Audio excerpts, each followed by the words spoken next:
পৃথিবীর মধ্যে 6টি শ্রেষ্ঠ দোয়া।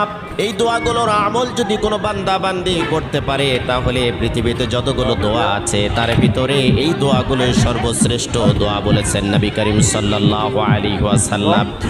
কোনো বান্দা বান্দি যদি যতই বিপদে থাক, কষ্টে থাক, দুর্ভিক্ষে থাক, উৎকণ্ঠার মধ্যে থাক না কেন, সকাল থেকে সন্ধ্যা পর্যন্ত যদি কোনো বান্দা বান্দি দরুদ শরীফের আমল করতে পারে, রাতের বেলা যদি দরুদ শরীফের আমল করতে পারে, হাজারো অশান্তির দাবানল থেকে আল্লাহ রাব্বুল আলামিন শান্তি দান করবেন।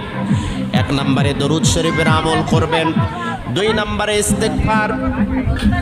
আপনার মুখটা এমন হয়ে যাবে আল্লাহ রাব্বুল আলামিনের কাছে দোয়া করার সাথে সাথে আপনার দোয়াটা কবুল হয়ে যাবে। সব সময়ের জন্য পড়বেন আস্তাগফিরুল্লাহাল্লাযী লা ইলাহা ইল্লা হুয়াল হাইয়ুল কাইয়্যুম ওয়া আতুবু ইলাইহি।